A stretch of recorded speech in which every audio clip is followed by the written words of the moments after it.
Hola chicos, esperando que estén muy bien junto a su familia. El tema que vamos a trabajar hoy día es la reforma religiosa.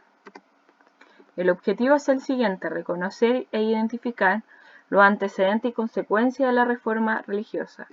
Antes de comenzar, tenemos que recordar lo siguiente. Como yo les dije en la clase anterior, durante el siglo XV hasta el siglo XVI van a haber varios factores que va a estar afectando a Europa, que van a estar los cambios que va a estar viviendo Europa. Por un lado, vamos a tener este movimiento humanista y el movimiento renacentista. Por otro lado, también va a haber un movimiento desde la ciencia. Por ejemplo, ¿qué va a pasar en la ciencia? Se comienzan a descubrir avances científicos, como por ejemplo la creación de la imprenta, lo que va a implicar que el conocimiento se pueda expandir con mayor facilidad y mucho más rápido, porque antes, durante la Edad Media, solamente algunos podían adquirir conocimiento a través de los libros. En cambio ahora, con la imprenta se van a poder crear muchos más ejemplares y así poder propagarle ideas humanistas. Asimismo, hay un pensamiento que es racionalista y otro empirista. Se crea la ciencia moderna. ¿En qué consiste esto? Por ejemplo, el pensamiento racionalista plantea que el conocimiento se obtiene a través del uso de la razón, del pensamiento, ¿cierto? Por otro lado, el empirismo plantea que el conocimiento se obtiene a través de la experiencia. ¿Ya? Sin embargo, esto podemos verlo hasta el día de hoy. Por ejemplo, el método científico trata de utilizar ambas cosas. Utiliza la razón y la experiencia. Por eso siempre yo, ¿qué hago? Observo, planteo hipótesis, luego investigo y compruebo. Ya, asimismo, desde el área científica vamos a darnos cuenta que Copérnico plantea un nuevo conocimiento que es la teoría heliocéntrica, donde dice que es la Tierra quien gira alrededor del Sol. Ya, por otro lado, vamos a tener que durante este periodo comienza a cuestionarse por primera vez a la Iglesia Católica. Hasta ahora, la única iglesia y la única religión que se podía aceptar y que se aceptaba principalmente en Europa era el catolicismo. Entonces comienza a ser cuestionada. ¿Qué se les cuestionaba? Primero, se le cuestionaba que había perdido su poder y que estaba a merced de un poder político.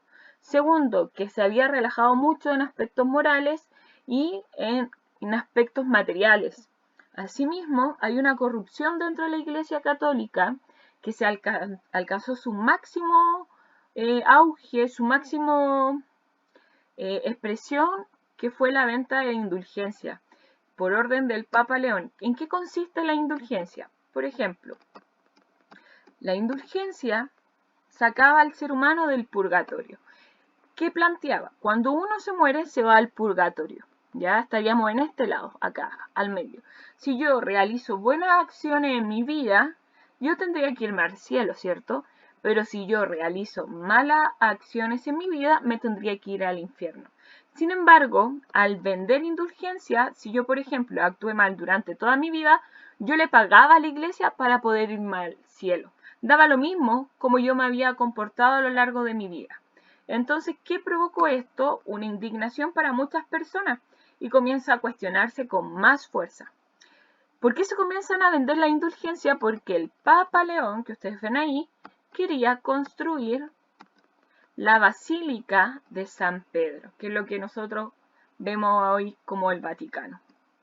Entonces, ¿qué tenemos que entender? Primero, que la Reforma fue un movimiento teológico, político y social que surge en Alemania y se extendió en algunas partes de Europa a principios del siglo XVI. La primera persona que va a cuestionar el actuar de la Iglesia Católica es el sujeto que ven ustedes ahí, que es Martín Lutero. Martín Lutero va a crear 95 tesis en donde refutaba, por ejemplo, en donde criticaba la venta de indulgencia y proponía varios cambios doctrinales hacia el catolicismo. Sin embargo, la Iglesia Católica no lo toma en cuenta.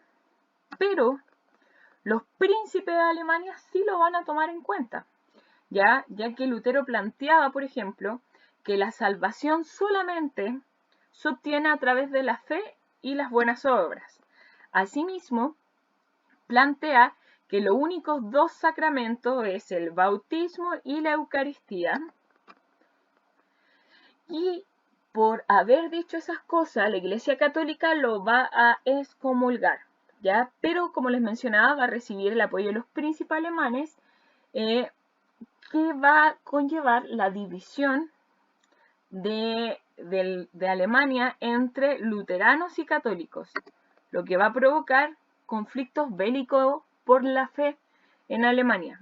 Y esa idea, esa propuesta que plantea Lutero se va a comenzar a expandir a lo largo de varios países de Europa y va a provocar lo mismo, conflictos bélicos entre católicos y personas que criticaban el catolicismo, que se les van a llamar después protestantes.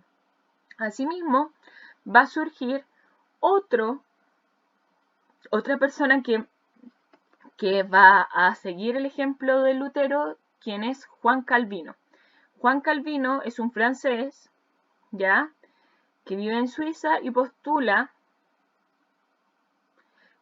por ejemplo, la teoría de la predestinación. ¿Qué significa eso? Que el ser humano está predestinado según la voluntad de Dios, ¿ya? El calvinismo fue un movimiento más importante que abarcó Francia, Holanda, Escocia e Inglaterra, y también dio origen a las guerras más sangrientas que se van a vivir durante el siglo XVI. Y asimismo surge otra persona que es Enrique VIII. Enrique, que es el rey de Inglaterra, va a pedirle al Papa poder divorciarse de su esposa. Como este no se lo otorga, va a crear su propia iglesia, la cual se va a llamar la Iglesia Anglicana, y él va a ser su principal líder. Y así nos vamos a dar cuenta que surgen estos tres nuevos pensamientos religiosos, que es el luteranismo, calvinismo y anglicanismo. A estos tres se les va a llamar protestanismo. Primero, el luteranismo, que plantea la salvación se va a plantear a través de la fe y las buenas obras. ¿Ya?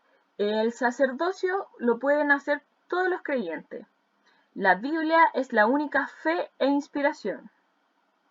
¿Ya? Por ejemplo, no va a estar de acuerdo con el celibato, no va a respetar el culto a la Virgen ni a los santos, los va a suprimir, y la iglesia va a estar subordinada al Estado.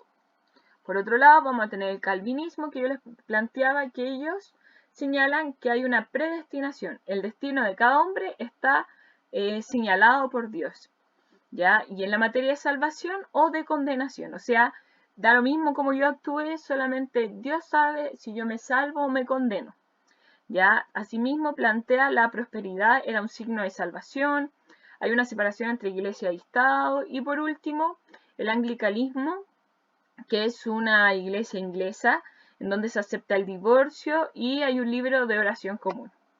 Estos van a ser las tres grandes corrientes que surgen del protestantismo. Al surgir el protestantismo, hubo muchos países que eran católicos que pasan a ser protestantes, lo que va a conllevar una crisis de la Iglesia Católica. Y esa crisis se va a reflejar a través de conflictos bélicos. Van a haber guerras por la fe. Entonces nos vamos a dar cuenta que durante el siglo XVI va a haber guerras por la fe, guerras religiosas. Entonces, en la próxima clase nos vamos a dar cuenta cómo la Iglesia Católica va a actuar frente a este conflicto. Así que chicos, si tienen alguna duda o no lo entendieron, por favor escríbanme y yo les puedo volver a explicar. Chao.